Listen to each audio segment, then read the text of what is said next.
بسم اللہ الرحمن الرحیم۔ السلام علیکم۔ آپ دیکھ رہے ہیں اسکوپ ٹرینڈز ہورائزن، جہاں تاریخ صرف ماضی نہیں، طاقت فیصلوں اور انسان کی حدود کی حقیقت بن جاتی ہے۔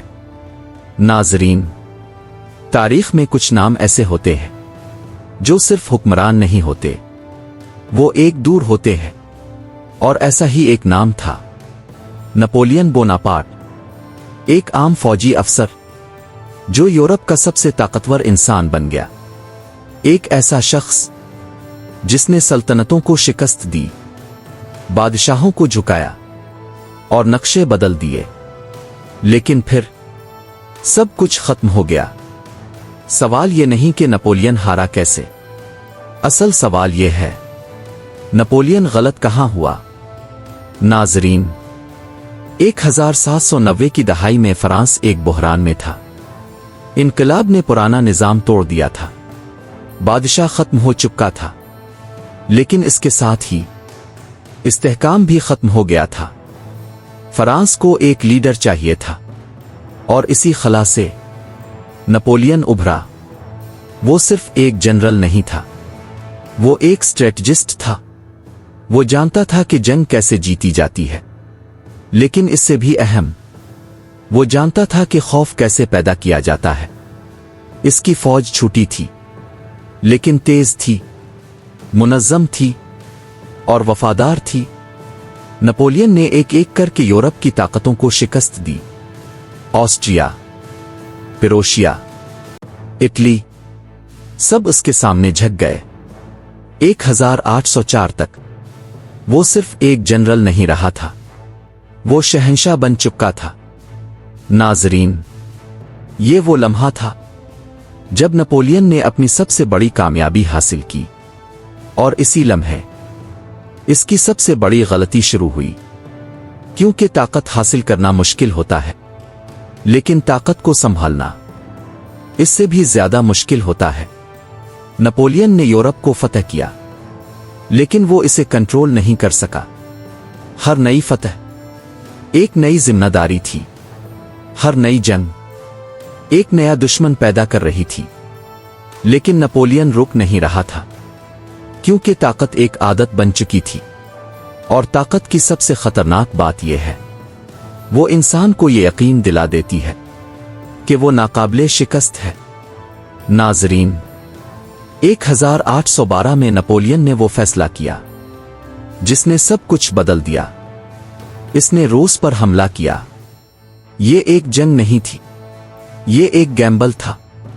نپولین کی فوج دنیا کی سب سے بڑی فوج تھی، 6 لاکھ سے زیادہ سپاہی، لیکن ایک مسئلہ تھا، روس ایک ریاست نہیں تھا، وہ ایک جغرافیہ تھا، ایک سردی تھا، ایک فاصلے تھا۔ روسی فوج نے نپولین کا سامنا نہیں کیا، روسی فوج نے نپولین کا سامنا نہیں کیا۔ وہ پیچھے ہٹتے گئے، اور جاتے جاتے سب کچھ جلا دیا، خوراک، شہر، وسائل، سب ختم۔ نپولین آگے بڑھتا گیا، لیکن ہر قدم کے ساتھ وہ کمزور ہوتا گیا، اور پھر سردی آ گئی، وہ سردی جس نے تاریخ بدل دی۔ سپاہی مرنے لگے، بھوک سے، سردی سے، تھکن سے۔ نپولین جنگ نہیں ہارا تھا، وہ حقیقت سے ہار گیا تھا۔ 6 لاکھ کی فوج واپس آتے آتے 1 لاکھ بھی نہیں رہی۔ یہ وہ لمحہ تھا جب دنیا نے محسوس کیا نپولین ناقابل شکست نہیں ہے۔ ناظرین، یہاں سے سب کچھ بدل گیا۔ اس کے دشمن جو پہلے خوفزدہ تھے، اب متحد ہو گئے۔ 1814 میں پیرس گر گیا، نپولین کو جلا وطن کر دیا گیا، لیکن کہانی ختم نہیں ہوئی۔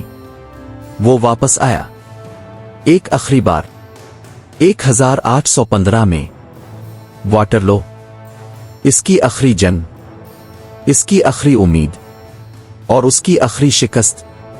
اس دن نپولین صرف جنگ نہیں ہارا، وہ وقت سے ہار گیا۔ ناظرین، نپولین کی اصل غلطی جنگ نہیں تھی، اس کی اصل غلطی سمجھ تھی۔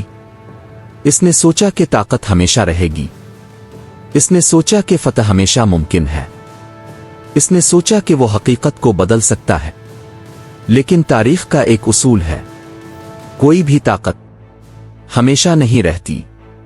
نپولین نے یورپ کو فتح کیا، لیکن وہ ایک چیز کو فتح نہیں کر سکا، حدود۔ ہر انسان کی ایک حد ہوتی ہے، ہر طاقت کی ایک حد ہوتی ہے، اور جب وہ حد عبور ہو جائے تو زوال شروع ہو جاتا ہے۔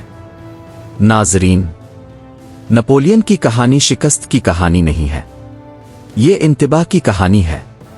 یہ یاد دہانی ہے کہ طاقت انسان کو مضبوط نہیں بناتی، طاقت انسان کو آزماتی ہے، اور اکثر انسان اس آزمائش میں ناکام ہو جاتا ہے۔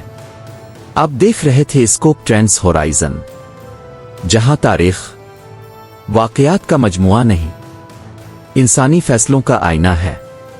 اور جاتے جاتے بس ایک بات یاد رکھیں، نپولین کو کسی دشمن نے شکست نہیں دی، نپولین کو اس کی اپنی طاقت نے شکست دی، کیونکہ تاریخ میں سب سے خطرناک لمحہ وہ نہیں ہوتا جب آپ کمزور ہوتے ہیں، سب سے خطرناک لمحہ وہ ہوتا ہے جب آپ کو یقین ہو جائے کہ آپ کبھی کمزور نہیں ہوں گے۔ اگر آپ کو یہ ویڈیو پسند آئے تو لائک، شیئر اور چینل کو سبسکرائب کریں۔ اللہ حافظ۔